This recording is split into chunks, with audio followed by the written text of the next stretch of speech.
Hello and welcome to the next video interview of Success and Ability. We have with us what promises to be a very exciting conversation. Yash Charitable Trust is a Mumbai-based organization that aims to provide opportunities for adults with intellectual and developmental disabilities to live and work in the community of their choice with dignity and self-respect. One of the organization's key projects is Cafe Arpan, a cafe where food is created and served by persons with disability. We are here today to learn more about Cafe Arpan's journey from Ashaita Mahajan, a trustee at Yash Charitable Trust. Thank you so much for joining us, Ashaita. Thank you for having me, Yashasvini and Jayshree. Let us cut to the chase. Why did you choose to launch a cafe as a means to achieve the Trust's vision? That's a great question, and it has a very long answer, so I'm going to try and keep it as short as possible. So Cafe Arpan, the idea was conceived back in 2017. We came across a wonderful story online of a family based in the Philippines who had started a cafe just so that their son, an adult with autism, would have a safe and supportive place to work. Yash Charitable Trust had already been working with persons with developmental and intellectual disabilities, or PWIDDs, and we had started a Dabba service back in 2015 called Arpan Dabba Service. So we were already working with food, and we were just trying to figure out what comes next. How can we expand on what we're currently doing? When we started out, we had 3 individuals working with us at the Dabba service. And within 2 years, we had grown to 13 individuals. And the space that we were working out of was very small. And so we had to come up with a second idea, second initiative, second program. So when we heard about the story of the Puzzle Cafe, we were very inspired and motivated. We did a little bit of research. We realized there's nothing like this as such in Mumbai city or even in India being done. And we decided we're going to give it a shot. We ran a fundraising campaign online in the month of August 2017. And within a few short months, we had raised sufficient funds to be able to start the cafe. The support that we received in terms of contributions really motivated us and gave us the, we were determined to set this place up and see how it goes. So fast forward to August of 2018, we successfully launched Cafe Arpan as a means to expanding our vision that persons with these disabilities deserve the opportunities to live and work in the community of their choice with dignity and self-respect. The one thing that was missing from the Dabba service was actually the ability for our team members, as we call them, to interact with their customers. So for us, adding that as a key element to their work environment was important. And we have seen in the last 3.5, almost 4 years now of running Cafe Arpan, that it has been hugely successful with our customers, very, very beneficial for our team members, and I think a beacon of hope for the city of Mumbai. It sounds like an exciting place to be. I'm sure many of us who visit Bombay in the future will make sure to make a stop. I'm sure the COVID story is a different story in itself, but I'm going to pivot slightly differently and ask you a question that maybe you haven't answered as many times before. I understand that the cafe is staffed and managed by persons with disabilities, but can you tell us a little more about inclusion features for the customers, about the accessibility of the building, where are you located, do you have menus in Braille for that matter, just anything about it? So when we first started, we had decided that we were going to keep everything organic. So we grew the cafe from the ground up. Like I mentioned, we raised funds, just sufficient funds to be able to set up a physical space and pay for labor, pay for interiors, those kinds of things. However, a lot of the people that joined us at that time, professionals in the field, whether it's interior designers to chefs to other restaurant owners who provided their expertise. They advised us on what menu to have, what kind of kitchen to set up, the kind of layout to have.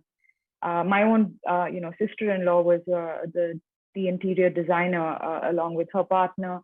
And so we had a lot of people come in and give us input. After we started, we had a lot of people come and also give us advice on what we were doing wrong and what we should change.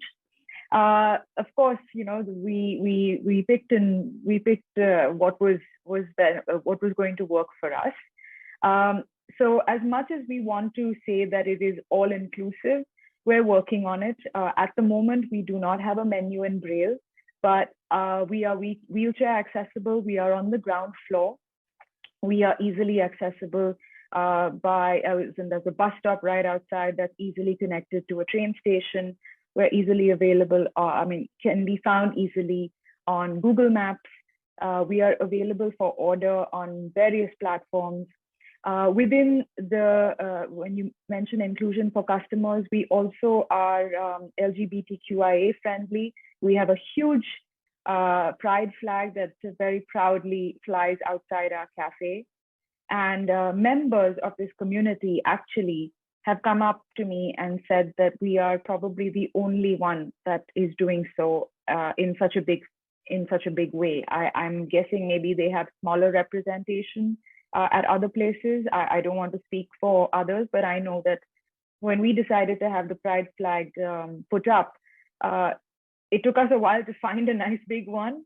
I must admit, it was not easy, but we had some help with that. And when we put it up, we really didn't think it was a big deal because we think that we're all human beings, and everyone should be included. And we've taken it a step further also to say that if you have a pet with you and if you're walking your dog and you want to bring your dog in or your cat in or any other pet for that matter, you're most welcome to. We're pet friendly that way as well. We've had, we don't serve pets because there's a space constraint as well as a hygiene factor. But apart from that, we always maintain that everyone and anyone is welcome at Cafe Arpan. And I have a fun story that when we first opened, it's I don't know if it's a tradition, but members of the I think the correct word is Hijra community. I think that's the politically correct word. So they came and they usually come and they beg for money outside, when a new place is opened. And so we invited them in and we had them sit down, have some water, and we asked them to be customers rather than go out and beg, and I think that they were treated like that for the first time, maybe. And it's nice to know that, of course, since then, members of every community, people from all ages, all backgrounds, can feel comfortable coming into Cafe Arpan because everyone will always feel included. That's such a welcoming environment, I think. But also, one of the things that struck me when you were talking is how much of an iterative process a project like this is, and how much you're constantly looking to do that little bit better and that one step forward. So I imagine it's many, many small positive steps in a long, long road ahead. My next question to you is actually a little wider in scope to some of the other activities that the Trust undertakes. You spoke about the Dabba service that kind of was the seed that grew, and then another branch into Cafe Arpan. I also saw that you have an adult support group. I saw something about a music group. Tell us a little bit more about inclusion as a strategy at the Trust and why you think it's a strategy that ought to be adopted at a wider scale. So YCT stands, Yash Charitable Trust, or YCT as we call it, stands on 3 pillars: inclusion, acceptance, and empowerment. These are the 3 pillars that we believe in, and all our work, all our programs are geared towards those. Our founder is Dr. Sushma Nagarkar. She is my aunt.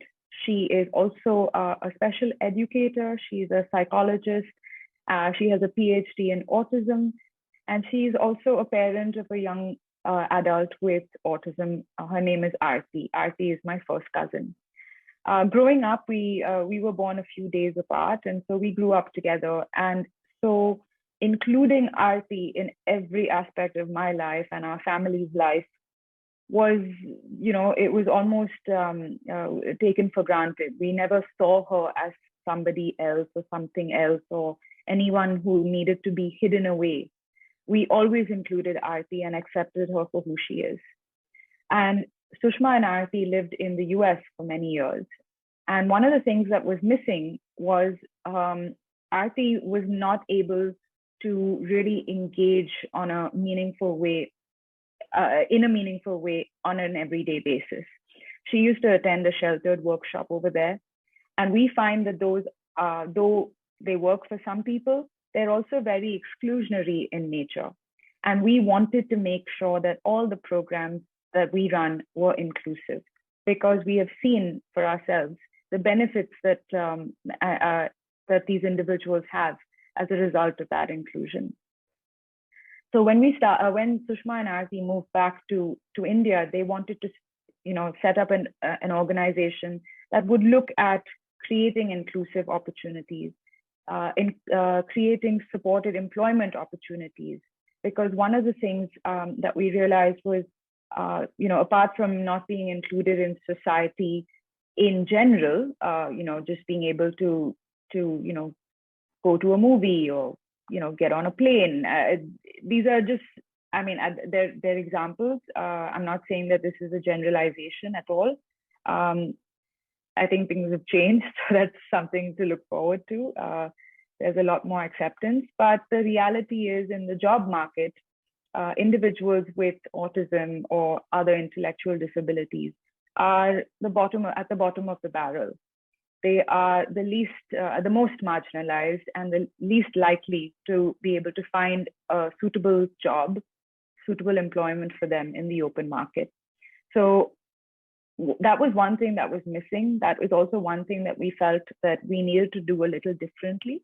And so every program that we run right now, whether it's the Dabba service, it's the cafe, we have a skill development center, we have the Tarang music group, of course, which at the moment is on hiatus because of the pandemic. There hasn't been time to practice, so we've put that on hold. We've started an employment services wing as well. We want individuals with these disabilities to know that there are some people out there who are going to try and do their best to find employment for them. If not, then to provide counseling, to provide therapies, anything that they find is going to be beneficial to them. We do not take on individuals whose parents come to us and say, please keep my son and daughter busy for the day or occupied for the day. We believe in giving our team members, that's what we call them, the right to self-determination. Anyone who joins us, we now put them through an interview process. They go through an internship process. They go through training. And all of this is, in the hard skills, but as well as the soft skills of just being able to manage and try and be as independent as possible.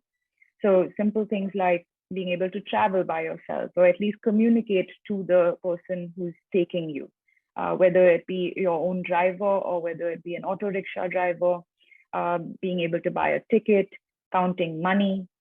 These are skills that we're trying to incorporate into our program at Skill Development Center, because these are day-to-day things that would be beneficial to them and make them more accountable and responsible. And these are all things that we've seen the team members are more than happy to learn.